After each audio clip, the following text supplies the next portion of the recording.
حضرات محترم، دنیائے رنگو بو جب سے آباد ہے اس وقت سے لے کر کے اب تک حق اور باطل کا مارکا ہمیشہ سرگرم رہا ہے، ایک دوسرے سے دست و گریباں رہے ہیں اور غالباً تا صبح قیامت یہ ہوتا رہے گا۔ لیکن اللہ تبارک و تعالی حق پر رہنے والوں کو، اپنے نیک بندوں کو کبھی کبھی آزمائش میں ڈالتا ہے، لیکن غلبہ ہمیشہ حق ہی کا ہوتا ہے۔ یہ جو ماحول ہے، جو حالات ہیں، ماحول اور حالات میں ایسی منصوبہ بندیاں ہیں، تنظیمیں ہیں اور نظم لوگ چلانا چاہتے ہیں، لانا چاہتے ہیں خفیہ طریقے سے، ہماری نسلوں سے اسلام ایسے ہی کھرش کر کے نکال دیا جائے جس طرح سے زنگ آلود لوہے سے زنگ کو نکال دیا جاتا ہے۔ یہ پہلے بھی ہوتا آیا ہے، ہو رہا ہے اور ہو سکتا ہے ہوتا بھی رہے، لیکن ایسے پرآشوب اور رستہ خیز حالات میں، پریشان کن حالات میں اللہ تبارک و تعالیٰ نے حفاظت کے ذرائع اور اسباب کی غیب سے پیدا کیے ہیں۔ بہت سے ملکوں کے حالات اگر آپ پڑھیں گے کہ جہاں 70 سال تک 50 سال تک کوئی اللہ کا نام نہیں لے سکتا تھا، کوئی اگر اللہ کا نام لے لے سیدھا اس کی گردن مار دی جاتی تھی، کیا کیا واقعات سب، اس کے باوجود اللہ کا نام زندہ رہا، اسلام باقی رہا، رسول اللہ کی محبت اور رسول اللہ کے طریقے پر مر مٹنے کا جذبہ باقی رہا۔ یہ جذبہ کیسے باقی رہا؟ یہ جذبہ کیسے باقی رہا؟ یہ جذبہ کیسے باقی رہا؟ کبھی آپ نے غور کیا ہے؟ مسلمانوں غور کیا کرو، کبھی کبھی سوچا کرو، کبھی کبھی تم دنیا میں آئے ہو، چلے جاؤ گے، تمہاری نسلیں رہیں گی اور ان کی نسلیں رہیں گی انشاءاللہ۔ کیسے باقی رہا؟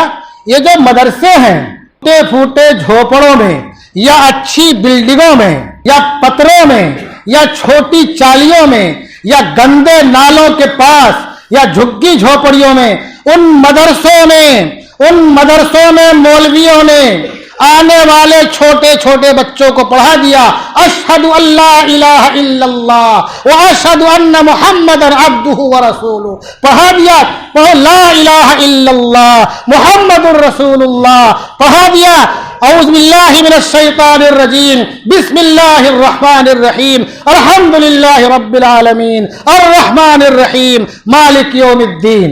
دوستو، بچے ان کے سینوں میں یہ کلمہ محفوظ رہا، کس کی بدولت؟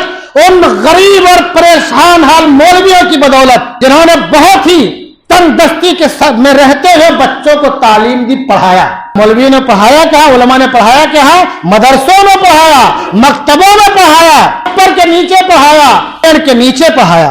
اور اس سے آگے جن مدرسوں میں چھوٹے چھوٹے بچوں کے سینوں میں قرآن کریم محفوظ کر دیا، جن اساتذہ کرام نے، حفاظ کرام نے، علماء کرام نے، اور جن مولویوں نے چھوٹے چھوٹے بچوں کے سینوں میں ان کو قرآن حفظ کرا دیا، وہی بچے دنیا کی تمام طاقت استعمال کرنے کے باوجود اگر 1 لاکھ تھے، 1 لاکھ میں سے 99,999 شہید ہو گئے، اگر ایک بچ گیا تو اس نے لاکھوں کو کلمہ پڑھا دیا اور لاکھوں کو نماز سکھا دی، لاکھوں کو قرآن پڑھنا سکھا دیا۔ یہی وجہ ہے کہ ایسے علاقوں میں جہاں کئی سالوں تک ظلم و زیادتی کے طوفان اور سیلاب اور آندھیاں چلتی رہی، وہاں ابھی بھی اسلام باقی ہے، کلمہ باقی ہے، اور ان کی آزادی کے بعد مدارس اور مساجد میں اذانیں ہونے لگی ہیں اور مدارس میں قال اللہ اور قال رسول کی صدائیں گونج رہی ہیں۔ اور یہ مت سمجھو،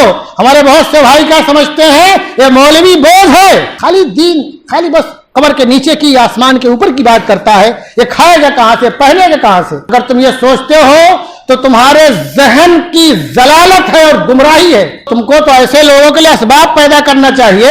چرچ کا پادری بہت قیمتی گاڑی سے آتا ہے، اس کے ڈرائیور ہوتا ہے، اس کے لیے بنگلہ ہوتا ہے، اور جو دوسرے مذہب کے جو پیشوا ہوتے ہیں ان کے لیے کتنی سہولیات ہوتی ہیں، لیکن قربان جائیے جناب رسول اللہ صلی اللہ علیہ وسلم کے نام لیواؤں پر اور اللہ کے رسول کے اس شوق پر کہ نہایت پریشانی کے عالم میں بغیر کسی جبر کے، بغیر کسی مطالبے کے وہ دین کی خدمت کر رہے ہیں اور انشاءاللہ کرتے رہیں۔ لیکن اس کے ساتھ ساتھ کیا سمجھتے ہیں کہ مولوی مسجد و مدرسے سے آگے کچھ نہیں جانتا ہے؟